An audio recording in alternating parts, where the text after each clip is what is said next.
Bonjour mesdames et messieurs, j'accueille avec plaisir chez Agora ici Télévision cette fois du Maroc, Monsieur Abdellah Beïda qui passe une deuxième fois avec nous, un écrivain marocain de langue française, professeur de l'enseignement supérieur à l'université Mohamed V de Rabat. On va citer ses essais, on va récapituler les voies de Khaireddine au fil des livres. Le Monde d'Edmond entretient un regard sur l'œuvre d'Edmond Amr al-Maleh. Ça, c'était en 2022. Puis, c'est un auteur de romans édité chez Marsam, comme Le Dernier Salto en 2014, qui a eu le prix Grand Atlas dans les catégories étudiants et culture esthèque. Nom d'un chien paru en 2016, sélectionné pour le prix de la Delphes à Paris. Testament d'un livre, roman qui a figuré dans la liste finale du prix Grand Atlas et la liste finale du prix Orange du livre en Afrique. Puis en 2020, il a publié un recueil de nouvelles intitulé Les djellabas vertes se suicident. En 2013, Abdellah Beïda s'est vu décerner les insignes de chevalier dans l'ordre des arts et des lettres en France. Il a bénéficié de la bourse de la création du Centre national du livre à Paris pour son roman L'irrésistible appel de Mozart paru en 2022. Puis en 2023, il est co-auteur avec Mamoun El-Hbabi et Jean Zaganiaris d'un recueil de nouvelles intitulé Trois voix pour un crash, paru chez Éditions Marsam. Et là, en 2024, son tout dernier roman s'intitule Sacré, personnage dont on va parler aujourd'hui, mesdames et messieurs. Kamal Benkiran avec vous, toujours chez Agora, ici Télévision, Montréal, Québec, Canada, chaque jeudi à 15h30. Monsieur Abdellah Beïda, je te souhaite la bienvenue parmi nous. Bonjour, merci pour l'invitation. Ça fait plaisir de vous recevoir. Félicitations pour cette parution de ce livre que je vais qualifier d'original. Alors là, dans un premier temps, vous avez écrit Testament d'un livre. C'est le livre qui s'exprime. Le personnage narrateur, c'est le livre. Maintenant, le narrateur est devenu un personnage qui parle de son auteur. Le personnage Agoun, on dirait un personnage aussi qui se rebelle, on va dire, contre son auteur. Quelle est la finalité justement d'avoir écrit ce livre, M. Beïda? Oui, vous avez bien fait de faire le lien avec Testament d'un livre, même si ce ne sont pas deux livres, deux romans qui se suivent, puisqu'entre Testament d'un livre et Sacré personnage, il y a eu le roman sur la musique, L'irrésistible appel de Mozart, effectivement. Mais ces deux romans, Testament d'un livre et Sacré personnage, ont en effet pour univers ce domaine qui est celui de la création littéraire, celui de l'écriture, celui des mots.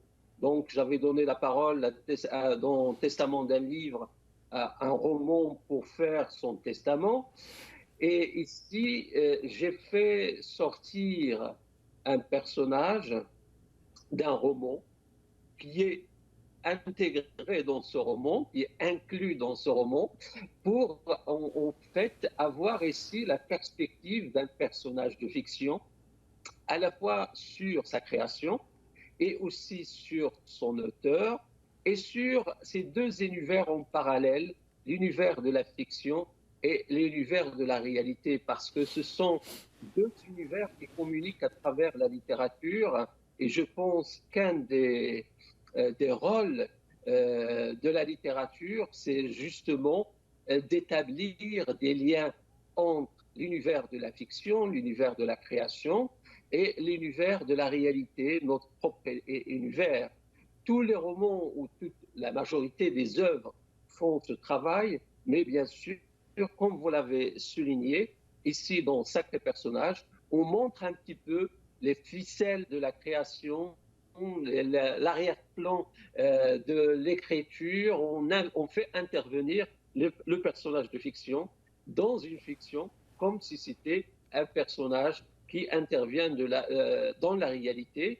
Et effectivement, j'ai également installé dans ce roman, on a mis en place différentes confrontations entre le lecteur et l'écrivain, entre le personnage et la personne de la réalité, et comment toute une identité se mettent en place, aussi bien Exact. quand elle est instigée, aussi bien quand elle est de l'instigation d'un écrivain, ou également quand une personne ou un personnage chemine dans la vie en essayant ou en tentant de forger sa propre identité, de la remettre en question. Voilà, grosso modo, quelques-unes des problématiques que touche ce roman, Sacré personnage.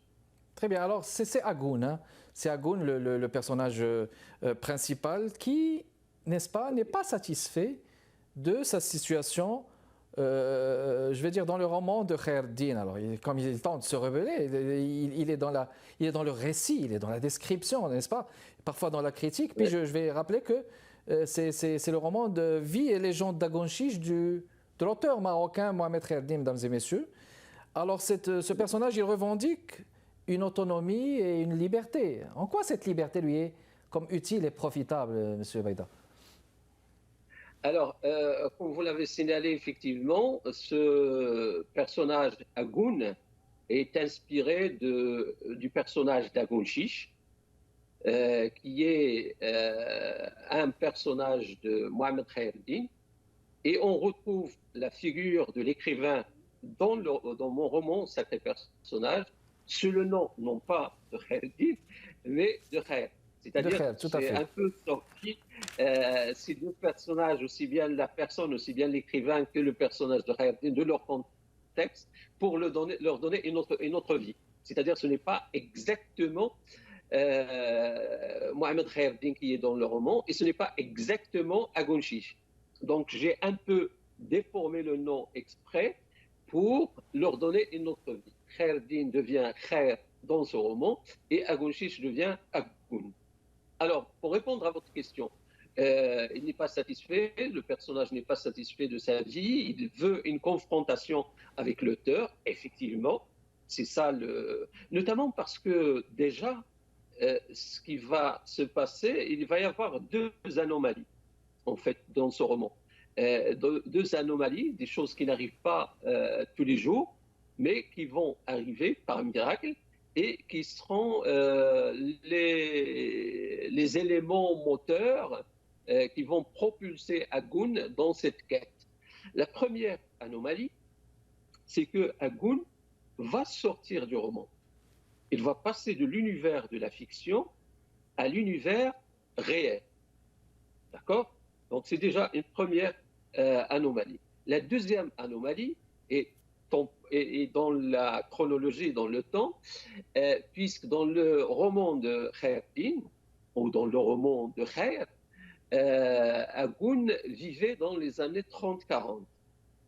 Il vivait dans les années 30-40 au sud du Maroc, dans un contexte assez difficile, qui est celui de la résistance à la colonisation française, et il était une sorte de militant, un peu une sorte de bandit aussi de grand chemin.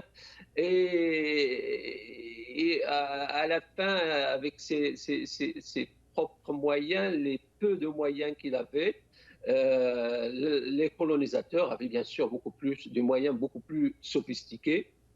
Il va perdre sa montagne. Et dans le roman de Khair, la dernière page du roman de Khair, on le voit qui enterre sa mule qu'il avait, qui était son compagnon, oui. Et il va une voix à la dernière page dans le roman de Khair qui va lui dire « Va te déluer dans l'anonymat du Nord ». Très bien, très bien. Alors, on va rebondir à ça. On va le faire après juste la pause. Et donc, on va rebondir à cette question. On revient tout de suite, mesdames et messieurs. J'accueille Abdellah Baïda du Maroc qui nous parle de son roman Sacré personnage. On vous revient.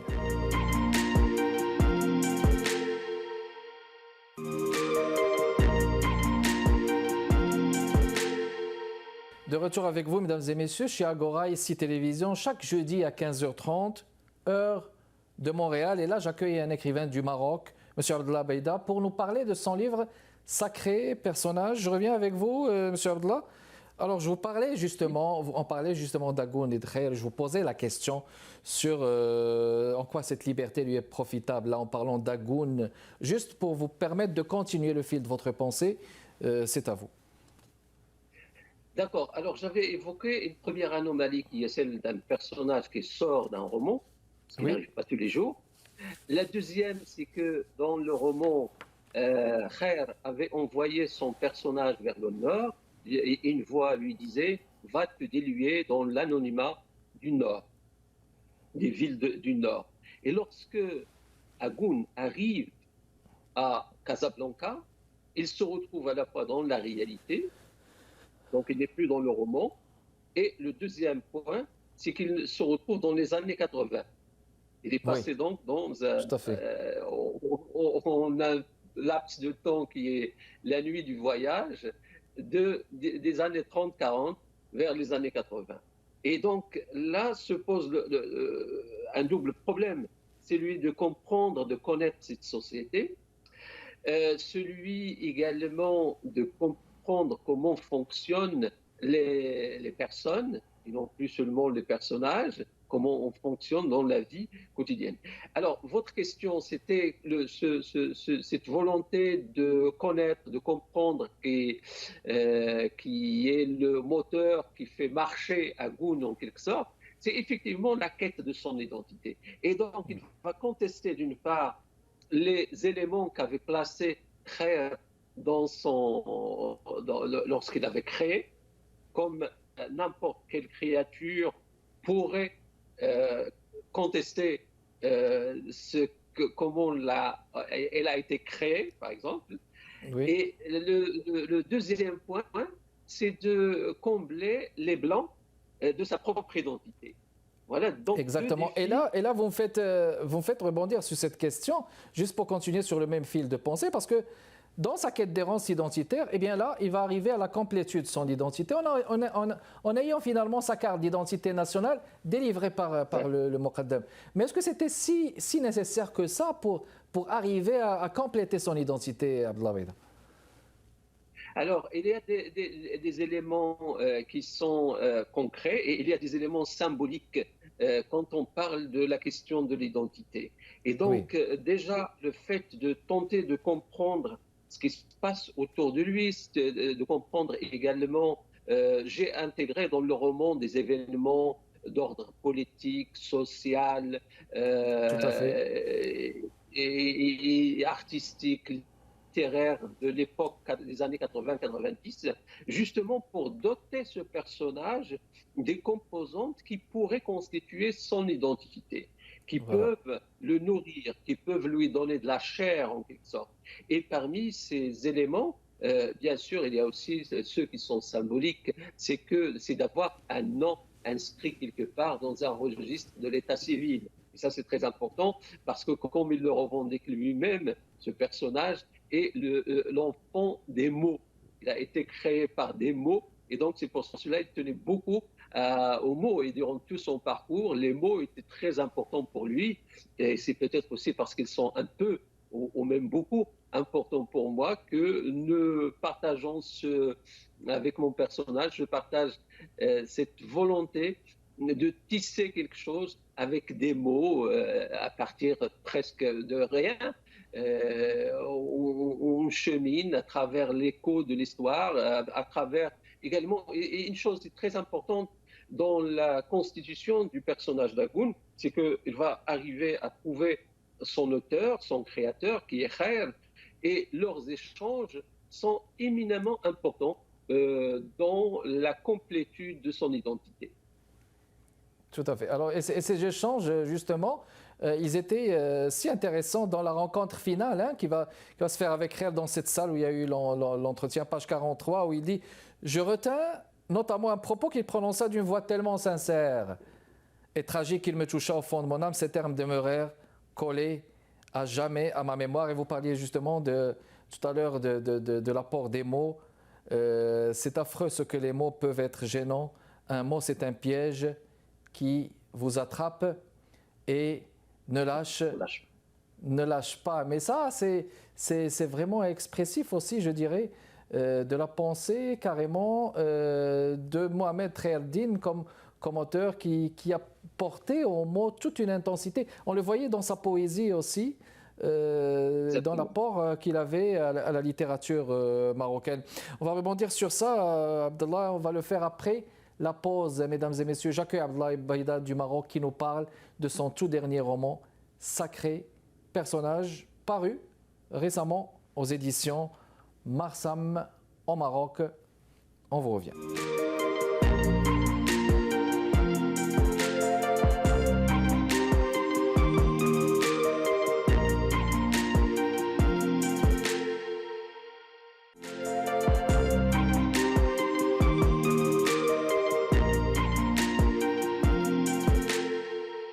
De retour avec vous, mesdames et messieurs, on parle de Sacré personnage, le dernier roman d'Abdallah Baïda, auteur marocain d'expression française. C'est son tout dernier qui est paru aux éditions Marsam. Alors, dans la dernière partie du livre, Agoun raconte le personnage de Khair. Et c'est un personnage imprévisible, j'allais dire quasiment colérique, mais charismatique. C'est un peu le personnage de Mohamed Khaireddine qui était un auteur flamboyant, un auteur génial, on va dire, qualifié par ses pairs même. Et vous faites le tour, Abdallah, sur le personnage justement de Khair, ce qui me fait dire que c'est quasiment un hommage que vous rendez à ce grand auteur marocain d'expression française. Est-ce qu'on peut le dire comme ça? Oui, tout à fait, vous avez raison. C'est une sorte d'hommage à un grand écrivain, un écrivain marocain, un écrivain tout court, mais qui a marqué son époque. Comme vous l'avez dit, c'est un écrivain foudroyant, incandescent. C'est un électron libre qui a vécu une vie romanesque aussi, une vie digne d'être écrite. Et aussi, ce qui m'a facilité un petit peu le travail et aussi le fait de m'inspirer librement de la vie de Khaireddine, de sa pensée aussi, de ses œuvres, c'est que c'est un auteur que je connais un peu, je connais pas mal, étant donné que je lui avais consacré un livre il y a déjà plus de 15 ans. C'était les voix de Khaireddine. Donc, voilà. J'avais travaillé sur son œuvre à peu près pendant une dizaine d'années. Et aussi, lorsque je pensais à un roman et à un écrivain, j'ai aussi souhaité que des écrivains marocains apparaissent dans des textes de création. Ça, on le voit par exemple en Europe, en Amérique, etc. Il y a beaucoup d'écrivains qui transforment. Pour Roland Barthes, par exemple, il y a, je pense, 2 ou 3 romans qui le mettent en scène, ou bien dans des pièces de théâtre, etc. Sans vraiment que ce soit une biographie. Ce n'est pas une biographie, mais c'est le fait d'intégrer un personnage, de rendre un écrivain personnage d'un roman, pas d'une biographie. Et c'est ce que j'ai essayé de faire. C'est-à-dire, je n'ai pas voulu faire la biographie de Khaireddine, mais je me suis inspiré de sa vie. Comme vous le dites si bien, c'est une sorte d'hommage que Khaireddine mérite bien. Et d'ailleurs, je précise que dans le roman Sacré personnage, je me suis permis parfois de glisser quelques citations de Mohamed Khaireddine, sans le dire, mais on les écrivons parfois entre guillemets ou bien en italique, comme d'ailleurs celle que vous avez citée. Le mot est un piège qui vous attrape et ne vous lâche jamais. C'est ça. Voilà, ça c'est une des citations effectivement que j'ai glissées dans le roman. Exact. Justement, Abdallah, bon, à la lecture du roman là, j'ai eu l'impression aussi, là je vous communique mes impressions, voyez-vous, de lecteur d'abord, hein, n'est-ce pas? Et puis, vous avez écrit un roman qui verse carrément dans le réalisme, le merveilleux, en supposant, en relatant d'ailleurs les péripéties de son cheminement d'Agoun. Pour ce qui est du départ en France, vous parlez de Isra, de Bourak par exemple, vous parlez de tout ce qui a festivité du trône alawite. Est-ce qu'on peut dire que vous avez écrit un roman qui versent dans le réalisme et dans le merveilleux? Alors, il y en a effectivement qui peuvent le qualifier ainsi. Et il y a quelqu'un qui l'a qualifié d'un roman surréaliste carrément, parce que un Oui, personnage qui sort de roman, ou bien quand on passe de l'époque des années 30-40 aux années 80-90. Mais il y a effectivement, et vous avez tout à fait raison, une part du réalisme, parce que pour mieux comprendre l'esprit des années 80-90, j'ai dû faire des recherches. Au moment où je travaillais sur ce roman, j'ai dû consulter des centaines de journaux de l'époque. Je me rendais régulièrement à l'annexe de la Bibliothèque nationale à Rabat, où nous avons un fonds de la presse très riche, etc. Donc, on m'a donné accès sur ma demande, on m'a donné accès à ce fonds et j'ai découvert tout un ensemble d'éléments des années 80-90 avec lesquels j'ai nourri le quotidien de Agoun, qui découvre lui aussi le Maroc des années 80-90. Et ah, croyez-moi, ok, c'est très intéressant quand on part chercher cela, ne oui. serait-ce que, par exemple, les publicités de l'époque, ne serait-ce que les émissions de la télé marocaine de l'époque, il n'y en avait qu'une seule et qui commençait à 19h et se terminait à minuit, À les minuit. émissions. Ça n'a rien à voir avec tout ce foisonnement que nous avons actuellement. Donc, avec ces ingrédients, j'ai nourri un petit peu le quotidien d'Agoun